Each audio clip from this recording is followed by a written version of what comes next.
Are you getting ready to sell your home and you need to know what the process is to getting that done? Well, today we're going to go over the 10 stages of getting your home sold so that you are 100% prepared to be able to sell your home. I'm Jonas Helbert and you're watching the Miami Valley Experience, and we go over what it takes to sell and buy properties in the Miami Valley, as well as highlighting different events, themes, and locations across the Miami Valley. Thanks for watching. Don't forget, subscribe if you haven't already, but let's dive into what we're going over today, which is the process of getting your home sold. Step one, the first thing you need to do when you're getting ready to sell your home is make sure that you're getting matched up with a real estate agent. That's where we come in. So finding a real estate agent isn't necessarily as easy as most people think. A lot of times and often they will make it an easy process. They'll use someone that they know. They will go with a referral. But what seldomly happens is an interview process to make sure that you're actually getting with the best real estate agent for your home and for the needs that you're looking for. Because just like many jobs and professions, not all real estate agents are the same. You know, one of the first mistakes that people make is just using a family member or a friend when going to sell their property. Now, the reason why this is an issue is because that person, that friend, may not be an experienced real estate agent. They may not have a Rolodex of professionals that they work with when it comes to selling your home, such as photographers, videographers, having repair people at the ready for any type of repair quotes. They may not have the marketing skills to get your home sold. There are so many different things that go into listing and selling a home that you're not 100% aware of. It's not as simple as snap a couple of pictures, get it on the MLS, and sit back and wait, which is what a lot of real estate agents do. So you got to be careful that the real estate agent that you hire isn't going to be doing those things. As an example, we use professional photographers, videographers. We have a marketing budget. That means we are actually proactively going out there and looking for buyers for your property. We are promoting your property. We use social media extensively, from Twitter to Facebook to Instagram to YouTube. There are so many different platforms that a lot of agents just don't utilize, or they may not be utilizing correctly. Making sure that you get partnered up with the right agent is incredibly important and can overall determine how your property is going to end up selling. Part of the marketing is going to be how much you list your home for. Are they really aware what is out there, what the market is like, and so on and so forth, which really leads us into step two, which is pricing the home. There's a lot of different ways you can price a home. I don't know if there's one correct way, but there is strategy that goes into pricing a home. Knowing what the competition is, knowing how many houses are on market, knowing where you're going to lie in between all of that competition. Are you going to be really aggressively priced for what's on the market, or is there not really a lot in that price point for your specific area that you may actually be able to market a little bit more aggressively? It's not simply pulling sold properties going, hey, this is what the market's telling us, you can list for this because that's what it's going to get it sold for.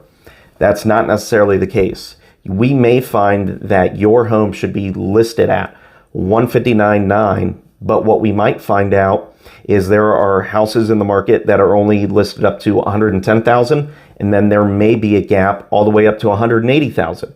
So if we should be listing at $159,900, well, I think we're going to try to push it a little bit. We don't want to scare buyers off completely, but now we're talking about $164,900, $167,900. We're going to stretch it. We're going to go a little bit more aggressive versus if we're going to list at $155,900 and we have 4 other houses that are listed at the exact same price point. So you got to be cognizant of what's out there when you're trying to set your price for the home that you're getting ready to sell. In order to get the best price, we need to make sure your home is ready. And one of the best ways we're going to be able to do that before we take the photos, before we take video, before we put it out on the market, before we start the marketing, we're actually going to go into step 3, which is staging your home. Staging your home doesn't mean hiring a stager and paying money to bring in new furniture and things like that. If that's not in the budget, or if you're going to be living in the home, then we need to just make sure that your house is staged properly. That means decluttering. That means, like for me, protein shakes. I'm not going to have protein powder sitting on the counter. I'm not going to have my shaker sitting on the counter. All of those things are going to be put away. They're things I might use. They're things I may want out on my kitchen counter, but those are not things buyers want to see. We want to make sure our home is what I like to call Pinterest ready.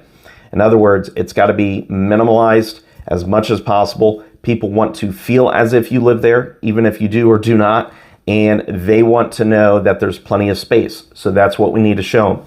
If there are pieces of furniture that don't need or don't belong in a certain room, if you have exercise equipment in your family room, we're probably going to see if we can get that out, stored into the garage, stored into a storage unit, stored into your next home, wherever we can move it. If we can get it out of that space and show a nice, crisp family room, the way someone kind of envisions a family room to be, whether that's 2 pieces of furniture, an end table, and a television, or whatever the case may be, that's what we're going to do. If you have a lot of photos on the wall, a collage of photos, if you will, we may need to remove some photos. That could mean we got to do some touch-ups as well. So if you're taking so many pictures down and there's nail holes everywhere, there might be a little prep work. So making sure you're engaging and getting with your agent early in the process is going to be key to being prepared for the time when you actually want to list the home. Be aware that staging your home is going to vastly impact how much you're going to be able to get for your house. If it looks way better than everyone else's, you're just going to be able to get that much more. It's going to be that much more competitive for the buyer market that we're currently in. Not only are we talking about moving furniture and things like that, we're also talking about, making sure baseboards are clean. Do we need to touch up any areas of the house? Are there walls where, that need scrubbed down because you got pets or you got kids that put their hands on the walls? All of that goes into staging. Should you be power washing your driveway? Bunch of silly stuff you may not do all the time, things that you may not be aware of. Dusting the cobwebs from the soffits of your entrance to your home. I know it's the exterior, but they're sitting there, they're waiting for the agent to unlock the lockbox.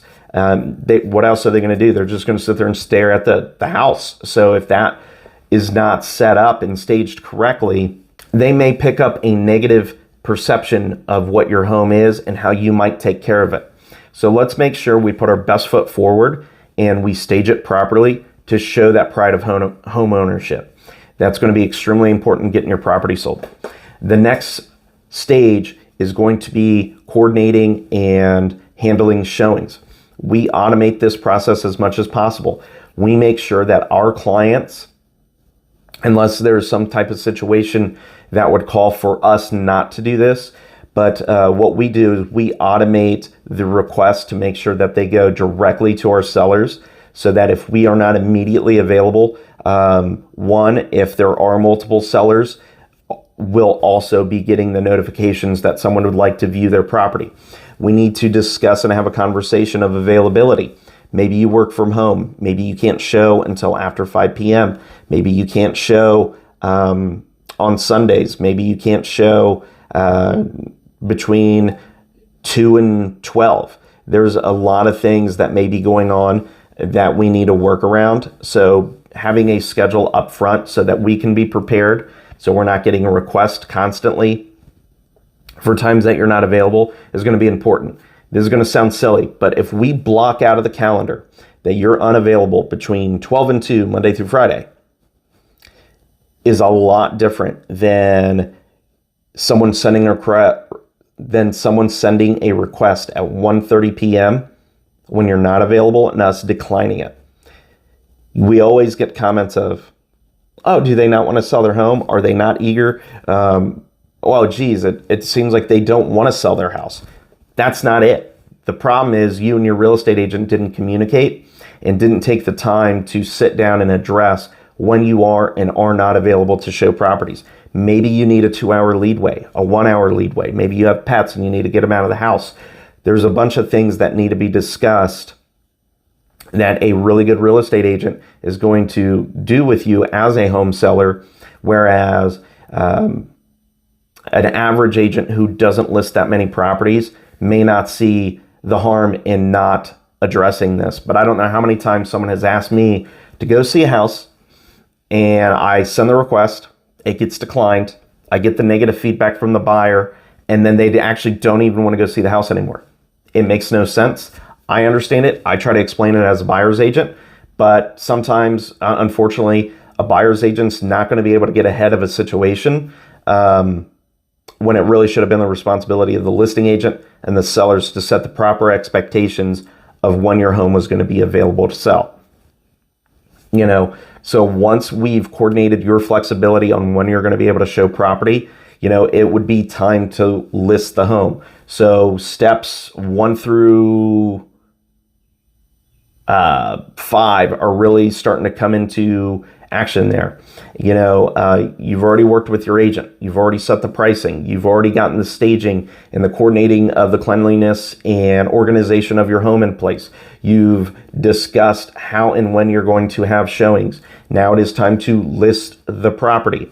And once we go live, are we listing it in a proper fashion? As an example, if you live in Huber Heights or Springfield, that is a kind of like a mixed market, if you will. It is an overlap of the Dayton MLS, and it is an overlap of what they call the WRIST MLS, which is the Western Regional something or another. But the point is, if you're only listing in one of those MLSs, you're missing a key part of the market. Yes, the house may be on Zillow or Realtor, but that is not where everybody searches and finds and buys their homes. So making sure you have a real estate agent who understands which MLSs that you need to be syndicated through or listed through. In other words, which system you need to be put into to be pushed out to all the different websites, real estate agents, and buyers who are possibly going to be looking for a home. So it's super important that you're working with an agent who understands that. Listing the home isn't simply, boom, there we go. Uploaded a couple photos, wrote a description, we're done. All right, that's not how that works. And a lot of sellers don't realize that. So of course they're more than happy to use, their sister who just became licensed, or their brother, or their aunt, or their uncle, or whoever the case may be. But you could be leaving money on the table just by not listing it correctly. And that's probably the easiest thing, and it still gets done wrong. So keep that in mind. Once we are listed, there's additional marketing that needs to be done. Are we putting these properties on social media? Is it going to Facebook? Is it going to Instagram? Is it going to Twitter? Are we uploading videos into YouTube? Are all of these things happening? Is the property going to be easily accessible by anyone? For the life of me, I can't figure it out. But there are real estate agents who don't have public profiles. They don't. The social media that they do have is so locked down, you can't even find the agent, let alone the properties they're listing. Our job is to get the property out there, right? It's hard to sell a secret. Victoria did it pretty good, but beyond that, I don't know. Chick-fil-A doesn't have a secret. KFC doesn't have a secret. Well, actually, I think they do. We don't know what their recipe is. But they're not hiding the chicken. I know that. They're not hiding the chicken. So don't hire an agent who's going to keep your property a secret, because that's actually not a good idea. I don't know. I get the idea of scarcity and that makes things more expensive. But if people can't find that scarce item, which your home is scarce already, there's only one of them, it just doesn't work. So make sure you don't get with an agent who's going to do that and understands marketing and what they need to do. Then the next step, once you've listed the property, right? And then you're on to step 6, which is the marketing aspect. It's on to step 7, which is hopefully at this point you've done your marketing properly and now you're soliciting offers. Offers is another thing. I don't know how many times an agent hired by a seller is relaying or communicating bad information. Probably one of the most frustrating is, Oh, VA loans aren't that great. Why aren't VA loans that great? Oh, they appraise low. It's like, why do they appraise low? Well, why would you have that thought? So a lot of times what happens is a really good VA offer will get thrown out the window because for some reason a listing agent has decided that VA loans aren't good. Doesn't make sense. They use a lot of the same parameters as a conventional loan. And a lot of times they are some of your best buyers. What I love about VA loans, that person's relocating. They need to be here in 30 days. Guess what they're not going to want to do? 2 to 3 weeks into the deal, they're not going to want to back out because they're getting stationed here and they're not going to have a place to live. So that's someone who's going to be committed to finding solutions during the inspection, a short appraisal. These are folks you want to work with because they don't have any other choice but to make that property work. But beyond types of loans, there's also confusion that the highest price is the best. You know, if you have your house listed for $200,000, you should reasonably believe that is about the highest price you're going to get. The reason why I say about is any agent who thinks they're a pricing god and thinks they know 100% what you're going to get for your property is just wrong. We have good ideas, but we never know if an appraiser is going to give us some wiggle room and appraise a little bit higher, or if they're going to appraise a little bit shorter due to market conditions. So we have a general idea of what we think the price should be. So if you're getting an offer of $220,000 and your house is listed at $200,000, that may not be the best offer. So if someone's offering $220,000 and then someone else is offering $215,000, but they're also offering $10,000 if the house doesn't appraise, and they're not asking for any inspection items or they're waiving their inspection, that could be a much, much better offer than the $220,000 offer. $220,000 is not saying much if you don't think you can actually get a property to appraise for $220,000. A cash offer that is higher is not necessarily the best offer. Maybe they're not waiving inspections. Maybe they're going to want a lot of repairs. There is a lot that goes into analyzing a deal than simply how much am I going to get. It can be a mixture of how much are you going to get, how much insurance is that buyer going to offer you that they're going to be committed to that price, what are they going to be like during the inspections, how soon can they close, can they be flexible with your moving needs. Maybe you need occupancy after closing. Maybe you need 2 or 3 weeks once you close your home to transition into your next home. Maybe you're not able to float 2 mortgages. There are a lot of things that go into the offer beyond, hey, this is what you're going to get, this is the best offer. So an inexperienced agent's not going to realize that, not going to be able to help you navigate through multiple offers and the pros and cons of each offer so that you can properly weigh which one's going to be the best one for you. So keep that in mind. Just looking at offers, again, it sounds simple. It's not as simple as it seems. And knowing what to tell buyers agents to try to elicit higher and better offers. Maybe offer A has 90% of what you want, but offer C, which has like 20% of what you want, but the most important parts of what you want, and you want to find a way to bridge that. Well, there's a way to communicate to offer A that what offer C is offering is very good, and they need to bring their offer up to that level. So maybe you get 95, 98, or 100% of what you're asking for. So there are negotiating tactics that you can use to try to cobble together the best deal if one is not already presented. So keep that in mind. Once you get under contract, this is when things start to get a little bit smoother, but things are also relatively important that we do things correctly. You're going to have inspections, appraisals. If you have a house that is aggressively priced, you're going to want to make sure that you have information ready and available for an appraiser so that you can basically help them with the process of getting to the price point that you want. A lot of people don't realize you can do that.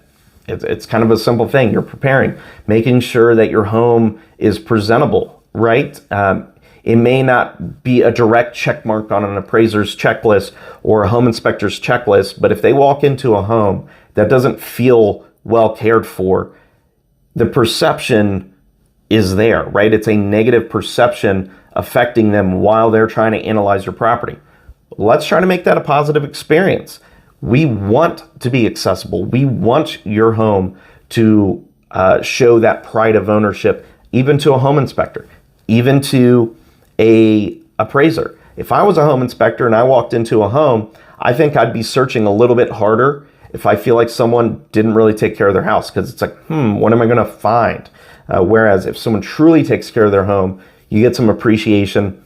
You kind of assume they take care of everything, whether that may be the case or not. So there are the things that we do to prep for that as well. Being under contract is a crucial time for the seller to make sure things don't start coming off the rails. This is where a lot of agents are going to totally pull off the brakes and not help their sellers through that process. And then a lot of roadblocks start to crop up. So you want to make sure that you're avoiding those as early and as soon as possible. Once you have kind of navigated through the appraisal process and you have gotten through the inspections, you also need to make sure that any issues with title have been cleared up. There may be some liens that you're not aware of. There may be, such as mechanics liens, tax liens.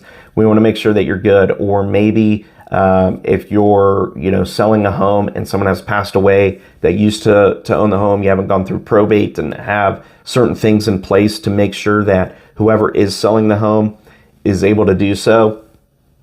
If you can address those topics early on, the better you are. If not, you're going to cause some delays in the home selling process, which is kind of what stage 9 is all about. It's those final details. What needs to be done? Making sure that all the all the utilities are scheduled to be transferred to the buyer. Making sure all of your extra convenience services, your DoorDash, your pizza places and all that, all your favorite apps are updated. Amazon's the big one there. Don't start sending your Amazon packages after closing to your old house because we didn't go over the final details, right? So making sure you go through that checklist of items that will make sure you're prepared to no longer own the home are in place, making sure the figures look correct, making sure that you don't have any issues with your title. That's kind of stage 9. That's going to take us into the closing. So stage 10 is just that. It is the closing process. This is where we're really double checking everything we've done in stage 9. So we want to make sure, did we leave any services that needed to be address changed out? Did you do your mail forwarding? Did we double check the numbers? Does everything look correct? Are we leaving money on the table? Are all addendums that are reflected from the beginning offer to the under contract price to any additional addendums, are those all reflecting correctly on the settlement sheet? Are they overpaying commissions? There's a bunch of small details that you start looking at in stage 9 that we need to double check. Stage 10, obviously, then you get to the closing table, sign off on everything. If we need to coordinate you pre-signing because you're going to be out of state, or you simply have a hectic work schedule, you're not going to be able to use, or you're not going to be available on the close date, or whatever the case may be, you need to make sure that all of that's in place so that we can get going. That's going to go ahead and wrap up the 10 stages of the selling process to make sure that you're going to get the best, smoothest transaction possible in a real estate deal. We can't promise that things aren't going to get a little bit stressful. There's always things that could be uncovered or come up during a home inspection or during a title search that we just can't account for and can't fully be prepared for, right? We don't know the full scope of what some of these underlying things may be, but what we can do is we can make and manage expectations, which will allow you, the seller, to somewhat be prepared for a curveball that may come your way. And ideally, we're not going to have those types of problems crop up and it is going to be relatively smooth, and you're going to have a very nice stress-free transaction. But in the event that something were to happen, if we make sure we manage each one of these steps correctly, it's not going to be as stressful as it otherwise could be, right? If you're just totally caught off guard, not prepared for a curveball at all, versus being prepared and kind of knowing that something like that may be coming around the corner or whatever the case may be, I think it's just going to be a lot easier to deal with then. But we're, beyond that, we're also going to make sure we get you the best price possible, which can also help with anything that may come your way financially, as far as repairs or, again, title things, liens, things of that nature. All those things are going to be properly managed for you so that we make sure we get you to the finish line in the best way possible. So if you have any questions, or if there's anything that we can do to help answer or alleviate any concerns that you may have in regards to the home selling process, don't hesitate to reach out. That's what we're here for. Hope you enjoyed the content here today. If you can, subscribe to the channel. Make sure that you're leaving any comments with additional questions that you may have. We are here to help, and we appreciate you being here. This is Jonas Hubbard with the Miami Valley Experience. Thanks.